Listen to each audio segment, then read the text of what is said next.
주시기 바랍니다. 예, 경남 통영시 고성군 출신의 정점식 의원입니다. 임기근 기재부 2차관님. 네.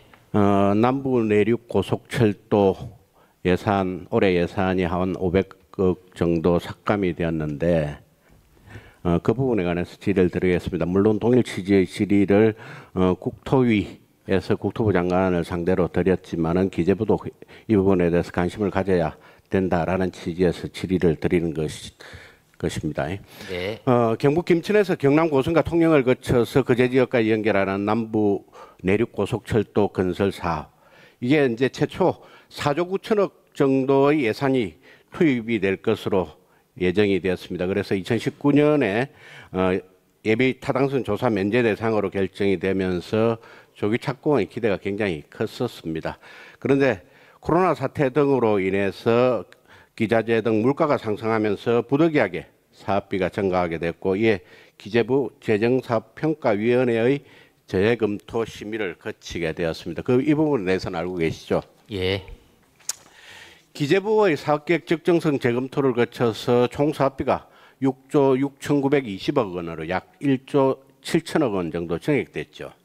예. 2025년 말 착공 추진을 목표로 현재 이제 실시 설계가 진행되는 등 가속이 붙은 만큼 조속한 사업 진행이 필요하다고 보여지는데 기재부의 견해도 동일하신가요? 예. 이 사업도 국토 균형 발전 차원에서 굉장히 중요한 사업이라고 인식하고 있고요. 하루빨리 정상 진행 궤도에 올랐으면 하는 마음입니다. 예. 그럼에도 불구하고 이번 제2의 추경안에는 2022년도 남부 내륙 고속철도 관련 예산 1,188억 원 중에서 500억 원이 삭감되는 내용이 담겨 있습니다. 이에 대해서 우리 경남, 특히 이제 서부 경남 주민들의 우려가 굉장히 큽니다. 이제야 탄력을 받고 속도감 있게 추진되고 있는 등 사업의 예산을 있는데 이 사업 예산을 대폭 삭감해야 되는 이유가 무엇입니까?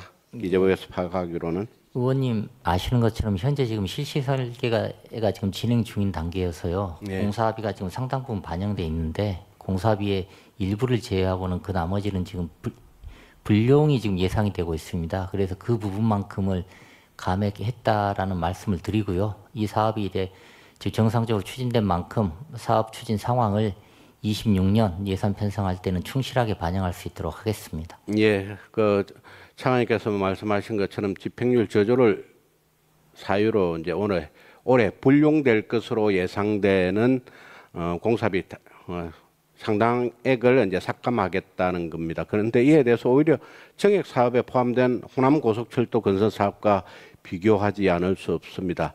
차관님께서는 또 이제 호남 고속철도는 2027년까지 총 3조 341억 원이 투입되는 사업입니다. 현재 사업도 단계적으로 잘 추진이 되고 있는 것으로 보여지는데 오히려 이번 추경에 무려 1,000억 원 증액하는 것으로 담겨 있습니다. 이 내용은 알고 계신가요? 예. 그거는 뭐 사업 추진 단계에 따라서 지금 그렇게 된 거고요. 지금 방금 말씀하신 것처럼 남부 내륙 고속철도는 지금 실시 설계가 진행 중이고요.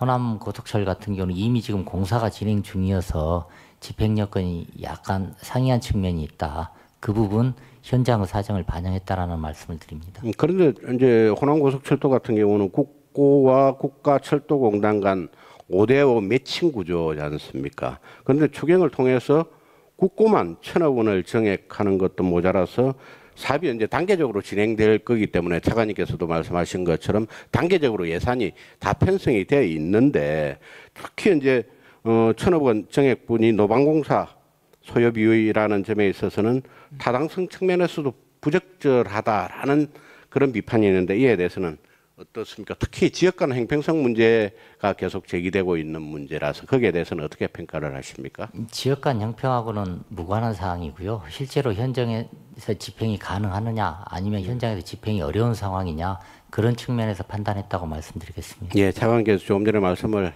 하셨지만은 남부 내륙 고속철도의 경우에는 말씀하신 것처럼 원래 계획은 이번 7월 달까지 실시 설계가 완료가 되어야 되는데 그게 이제 늦어지면서 12월 말경에야 실시 설계가 된다. 그렇기 때문에 그 불용 공사에 공사비 예산이 불용 처리될 것이다라고 해서 500억 원 가까이를 삭감한다는 그런 취지시죠. 예. 지금까지 남부내륙 고속철도 사업에 국가 예산이 어느 정도 배정되는지 알고 계십니까? 한 6,300억 정도 배정이 됐습니다. 장관님 말씀하신 대로 이 중에서 이제 예산 집행률이 23.1%로서 상대적으로 좀 저조한 것은 사실입니다. 그런데 지금 현재 남부내륙 고속철도의 사업 완료 시기가 2030년 정도로 예정이 되어 있거든요. 그렇습니다. 그런데 예. 지금까지 이제 투입된 예산을 제외하면 앞으로 투입하는 예산이 6조 정도 됩니다. 그러면 산술적으로 볼 때는 매년 1조 원 이상의 예산이 이 사업에 투입이 되어야 하는데 이게 제대로 진행이 되겠습니까? 어떻습니까? 예, 뭐 제대로 이렇게 진행을 시켜야 한다고 생각하고요. 의원님께서도 잘 아시는 것처럼 사업 초창기에는 예타 면제 그리고 이런 사업계획 적성 재검토 실시 설계까지가 시간이 많이 걸리는 거고요. 그리고 그 다음부터는 공사에 이제 본격적으로 들어가게 되면 사업 추진에 가속도가 붙을 수 있는 여건이지 않겠습니까? 그런 이제 사업 추진의 가속도가 붙게 되면 사업 추진의 가속도에 맞춰서 충실하게 예산을 반영해서 30년까지 완공시킬 수 있도록 해보겠습니다. 예, 저희 그 서부 경남 주민들의 이제 염원이 사실은 이게 서부 경남 지역의 경우에는 고속교통편이 전무한 실정입니다. 그래서 이제 남부 내륙 고속철도가 예비 타당성 조사 면제 사업으로 선정이 되고 이제 진행이 될 때 굉장히 큰 기대감을 가지고 있었는데 코로나 사태 이후로 타당성 재평가를 하면서 이게 거의 2년 정도 사업이 또 늦어지게 되었습니다. 그렇기 때문에 이번에 예상 실시 설계가 또 다시 예정보다 늦어지게 되면서 이 사업이 제대로 예정대로 2030년까지 추진이 될 수 있냐라는 부분에 대해서 걱정이 굉장히 많은데 차관님께서도 조금 전에 약속하신 것처럼 향후 실시 설계가 끝나고 나면 우선 당장 내년 예산부터 시작을 해서 본격적인 공사가 시작될 때 그 예산이 차질 없이 배정될 수 있도록 차관님께서도 많은 노력을 해주시길 당부드립니다. 네.